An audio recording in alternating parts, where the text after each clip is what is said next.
look in the mirror, man, you're so dirty. Yeah, you look so dirty. You were never worthy. Lately, it's you. Welcome to the Jeremy Hill Show. If you're easily triggered, leave now because this is not the show for you.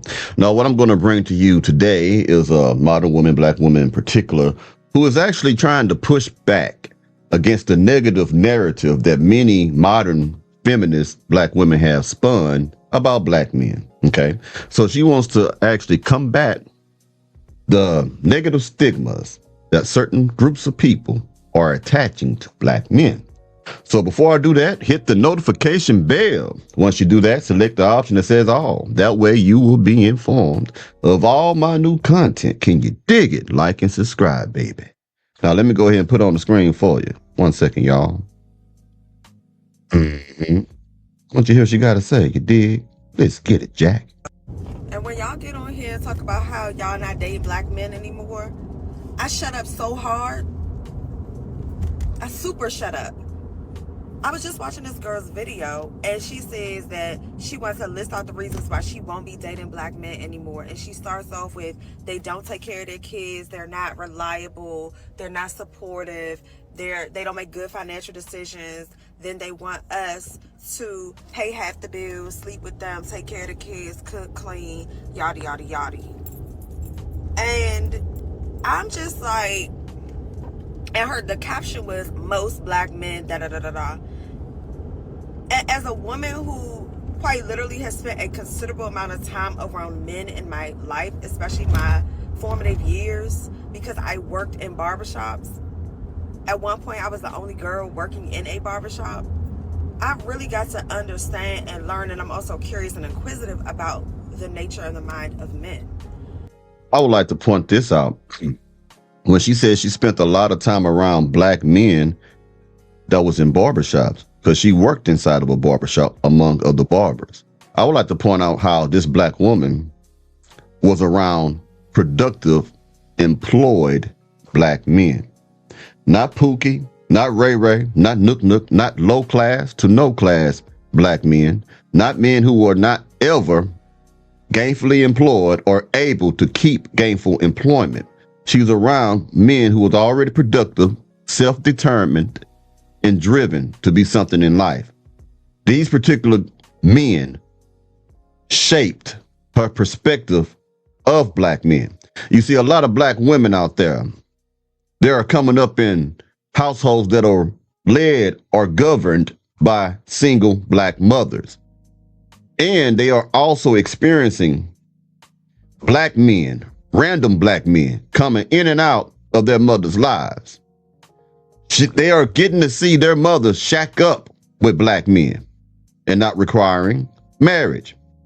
They are getting used to hearing mama, their peers, colleagues and friends, aunties, and other black women who have had a string of terrible relationships with black men because they choose the wrong men. They have gotten used to hearing those type of women talk negative about black men. So therefore, women today already think black men are negative, that black men should not be desired, and that black men ain't going to do right by them because of what they've seen by people that should be examples to them and what they are hearing, and because of the influences that they are exposed to music and through reality TV shows, etc., etc. Okay? So I want you to see the difference of the mindset of a black woman who actually is around positive black men, how she views black men. Because I actually like men, not just romantically love men, but I actually like men. And just like we talk about how some men don't like women, some women don't like men. And I'm trying to figure out, like, I literally don't know any men who don't take care of their children. And I know a plethora of men. I don't know any that don't take care of their children.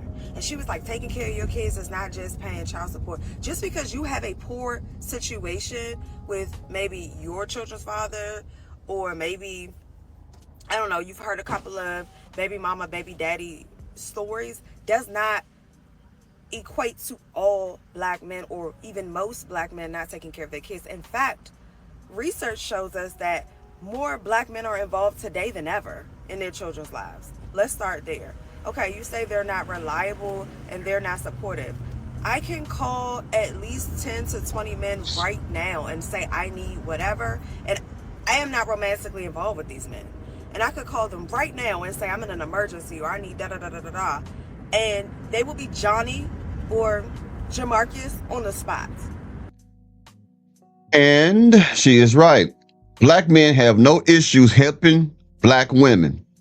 We are selective of the black women that we choose to help. Now, if you're Keisha from the block and all you do is stay in trouble, and you asking us for $20, $100 and stuff like that, we're going to refuse that because we know it ain't going nowhere except to perhaps one of your habits that you have, or you're going to use it and waste it because of your impulsive spending habits. And then we know you're going to come back again, so now you become a begging woman. So we won't help you. But if we see a black woman and we're familiar with that black woman and we have no relations with her, no sexual relations, and she's just a cool female, and we see that she might be struggling a little bit, but she's positive. She's trying to make things happen. She's trying to do something in her life. Then we will be more open to the possibility of helping you financially or helping you in other ways. We choose not to help certain people. That's what you're not understanding here. This sense of entitlement is ridiculous. You think we should help you regardless of what you're doing in your life. Regardless of all the bad men, a lot of these women want help from other men when they already have boyfriends. They already have Pookie. They already have a man who don't want to work, who always abuses them verbally and physically. Drop her off at her job, drive her car around, pick up other women, and then they'll come to a man and ask for help in this way or that way. You have a whole grown man at home. And I thought that you chose a piss poor man. She said that they want us to pay half the bills, cook, clean, take care of the kids, blah, blah, blah. Yes, you need to be an adult. Like, you're grown. You created certain bills, or you should have created certain bills by now just by being an adult. So yes, if you are in a partnership with someone, you should expect to contribute something. And vagina doesn't count. If you actually sit down and have real conversations with men, and you sit down and have real conversations with women, you really see just how overlooked men can be. And that's what I want to tell you, ladies and gentlemen, right there, because she made an excellent point. All you women run around here saying you need to pay my bills and stuff like that.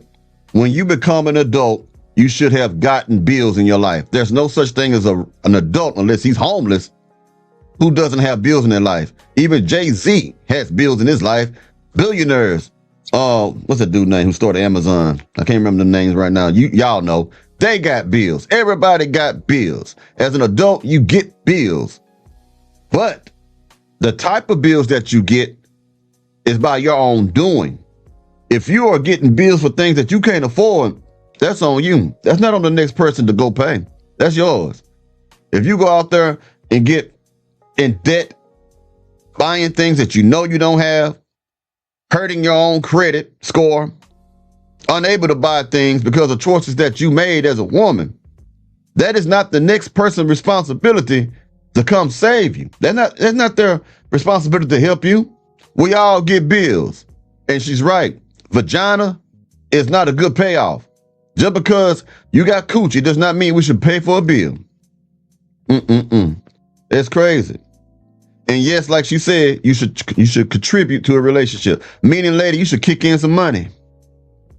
Well, anyway, I'll be talking to y'all pretty soon. See y'all tomorrow. Y'all take it easy now, yeah?